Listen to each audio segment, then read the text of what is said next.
জামাত নেতৃত্বাধীন 11 দলীয় জোট এবার আনুষ্ঠানিকভাবে ভেঙে গেল। 11 দলীয় জোটের একটা গুরুত্বপূর্ণ শরিক তারা পার্টি রেজলিউশন করে জামাত জোট থেকে বের হয়ে গেল। তো দর্শকের ফলাফল কি, তাৎপর্য কি? ফলাফল হচ্ছে যে এই ধরনের ছোটখাটো কোনো একটা পার্টি জামাত জোট থেকে বের হয়ে গেলে এতে জামাতের কিছু আসে যায় না। মামুনুল হকের দলও বের হয়ে গেল, জামাতের তেমন কিছু আসে যায় না। তবে এনসিপি বের হয়ে গেলে এটার একটা ইম্প্যাক্ট আছে। রাজনীতিতে ইম্প্যাক্ট আছে এমন দল হচ্ছে এনসিপি, জামাতের মিত্রদের মধ্যে। অন্য যারা আছে তাদের কোনো ইম্প্যাক্ট নেই। হোয়াট এভার ইউ সে, মামুনুল হকের দলের কোনো ইম্প্যাক্ট নেই।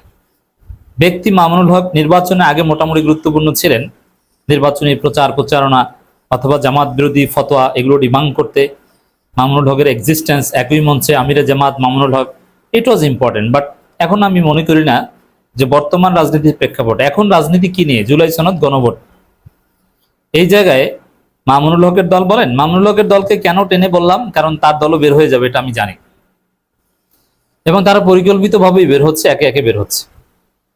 কওমি ভিত্তিক সবগুলো দল বের হয়ে যাবে, তারপরে তারা 7 দলীয় ঐক্যজোট করবে। 3 আগস্টের মধ্যে আরো কেউ বের হয়ে যাওয়ার ঘটনা ঘটতে পারে, আর 3 আগস্টের পর হয়তোবা মামুনুল হকের দলও বের হয়ে যাবে। এখন তারপরে তারা কি করবে, তারা 7 দলীয় ঐক্যজোট করবে। তারা বলবে যে একদম পিওর শরিয়া ভিত্তিক ইসলামী দল, আর বের হয়ে বলবে যে জামাত কোন ইসলামী দল না। যারা জামাতের সাথে জোট করেছিল তারাও বলবে যে জামাত কোন ইসলামী দল না। এগুলো বলবে বা এগুলো বলায় রাজনীতিতে কোনো প্রভাব পড়বে না, কোনো ভ্যালু নেই। বরং আমি মনে করি যে 11 দলীয় জোট থেকে এই ধরনের নাম সর্বস্ব ইসলামী দল বের হয়ে যাওয়াটা ভালো। কেন ভালো? যে এদেরকে স্পেস দিতে হয়, জামাতকে চেয়ার দিতে হয়, এদেরকে বক্তব্য দেওয়ার সময় দিতে হয়, এবং কিছু সুযোগ সুবিধা দিতে হয়, যাতে জামাতের অনেক সম্ভাবনাময় অনেক নেতা বঞ্চিত হয়। দিন শেষে জামাতের তেমন উপকার হয় না। জামাতের উপকার জাতীয় নির্বাচনে যতটুকু হয়েছে এনসিপির মাধ্যমে হয়েছে, যদিও তেমন সিগনিফিকেন্ট উপকার কেউই করতে পারেনি। তার মধ্যে যতটুকু হয়েছে, জুলাইয়ের পক্ষের শক্তি তরুণরা জামাতের সাথে আছে এই কথাটা বলা গেছে, এটা এনসিপির কারণে হয়েছে। আর হুজুররা আছে, এটা মামুনুল হকের কারণে হয়েছে। তবে নির্বাচন শেষ, এখন মামুনুল হকের প্রয়োজনীয়তা হয়তো শেষ। আর মামুনুল হকের মাধ্যমে জামাতের কিছুটা উপকার হয়েছে, তা কতটুকু? Less than 1%। অতএব সেই 1% যেহেতু এখন নির্বাচনকালীন সময় না, চলে গেলে তেমন কিছু আসে যায় না। আর সংসদের যে হিসাব নিকাশ, এখানে যারা বের হয়ে যাচ্ছে তাদের এমপি আছে সংসদে, এমনিতেই বিএনপির ব্রুট মেজরিটি আছে, সেখানে জামাতের 2-3টা কমলে এতেও কিছু আসে যায় না, বরং জামাতের আরো 10টা বাড়লেও কিছু আসে যায় না। এমন না যে ঝুলন্ত পার্লামেন্ট, এখানে 2-1টা বাড়া কমার সাথে সরকারের টিকে থাকা বা ভোটাভুটির উপর প্রভাব পড়বে। এখানে 10, 15, 20টা বাড়ার উপরও কিছু আসে যায় না,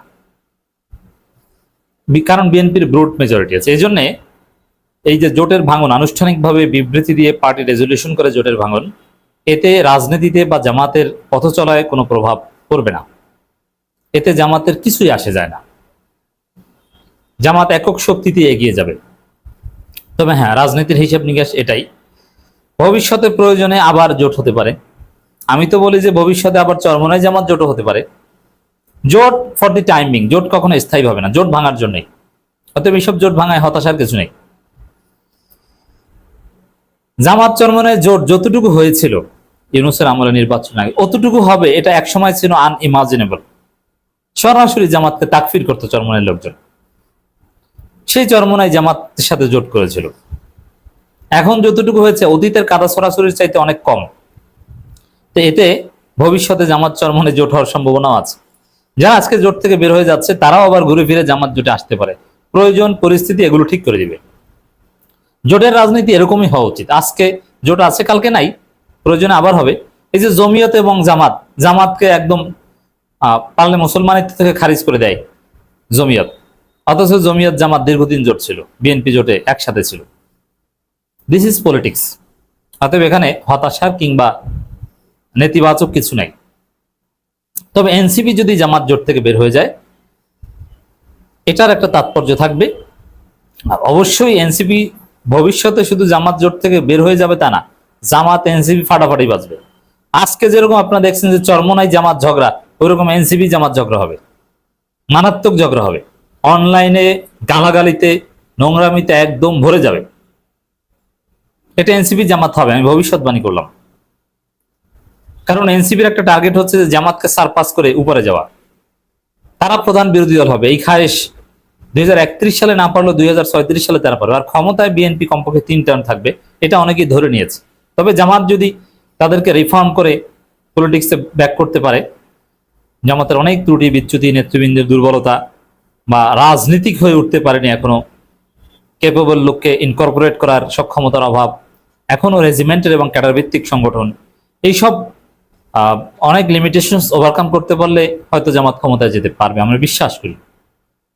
কিন্তু যদি জামাত বর্তমানের মতো থাকে তাহলে কমপক্ষে 3 টার্ম বিএনপি ক্ষমতায় থাকবে। আর হিসাবটা হবে তখন বিরোধী দলকে হবে, জামাত না এনসিপি। আর এনসিপি চাইবে যে জামাতকে সারপাস করে আমরা বিরোধী দল হই, এবং এটা যুক্তরাষ্ট্রও চাইবে। তো এই জন্য এনসিপি জামাত অনেক ভয়ানক ফাড়াফাড়ি হবে সামনে। এটার একটা প্রভাব থাকবে। কিন্তু এই খেলাফত মজলিস আবার খেলাফত আন্দোলন, এরা জোট থেকে বের হয়ে গেছে অলরেডি। আমার কাছে প্রাপ্ত তথ্য মতে 2টা দল একদম ঘোষণা দিয়ে বের হয়ে গেছে। এখন 11 দলীয় জোট কার্যত 9 দলীয় জোট, এবং সামনে মামুনুল হকের দলও বের হয়ে যাবে। তাদের যা পাওয়ার, সংরক্ষিত মহিলা আসনের হিসাব নিকাশও শেষ, এখন তারা বের হয়ে যাবে। এবং ইন্টারেস্টিংলি খেলাফত মজলিস যারা জোট থেকে বের হয়েছে, তারা যে বিবৃতি দিয়েছে তাতে চমৎকার কিছু কারণ দেখানো হয়েছে। এটা আসলে খণ্ডন করা কঠিন। যেমন ওটা ছিল নির্বাচনকালীন জোট, নির্বাচন শেষ, এখন জোটের প্রয়োজনীয়তা ফুরিয়ে গেছে। যদি আবার নির্বাচনের সময় জোটের প্রয়োজন হয়, জাতির বৃহত্তর স্বার্থে আমরা জোটে আসবো, চমৎকার কথা। এই জায়গায় আপনি তেমন কিছু বলতে পারবেন না। তবে তাদের মূল উদ্দেশ্য হচ্ছে তারা আলাদা আরেকটা জোট গঠন করতে যাচ্ছে, 11 দলীয় জোট, কওমি মাদ্রাসা ভিত্তিক জোট। ওটার ফলাফল হচ্ছে একটা কাদা ছড়াছড়ি, একটা মানে ওই 7 দল 3 সাথে কমপক্ষে 21 ভাগে বিভক্ত হবে। আর ঘুরে ফিরে আবার আগামী নির্বাচনের আগে এরা জামাতের কাছে আসবে, কারণ বিএনপি তো এদেরকে মূল্যায়ন করবে না। তবে বিএনপি যেহেতু 15 বছর ক্ষমতায় থাকতে চায়, আওয়ামী লীগের মতো কিংস পার্টি টাইপের অনেক পার্টি তৈরি করে বা অনেককে বগল দাবা করে কাছে রাখতে চাইবে, এতেও কোনো সন্দেহ নেই। কিন্তু কওমি ভিত্তিক অনেকেই আবার জামাতের সাথেও আসবে, এটাও ঠিক। তো দর্শক, আর এই যে 7 দলীয় জোট কওমি ভিত্তিক, এটা কোনো ভবিষ্যৎ নেই, এটা মনে রাখতে হবে। কারণ কি, আপনি বলেন তো, আমি চ্যালেঞ্জ দিলাম, 7 দলীয় কথিত জোট চেষ্টার 7 জন নেতার নাম বলেন, বলতে পারলে আপনাকে নোবেল প্রাইজ দেওয়া উচিত। আপনি 7টা দলের নাম বলেন, পারলে বলতে পারবেন না। তাহলে যাদেরকে কেউ চিনে না, যাদের কোনো পরিচিতি নাই, যাদের 7 জন নেতা নাই, 14 জন নেতার নাম কেউ বলতে পারবে না, তারা আবার কিসের জোট করবে? অতএব এই ধরনের জোট ভাঙায় এই মুহূর্তে কিছুই আসে যায় না, রাজনীতিতে এর কোনো তাৎপর্য নাই।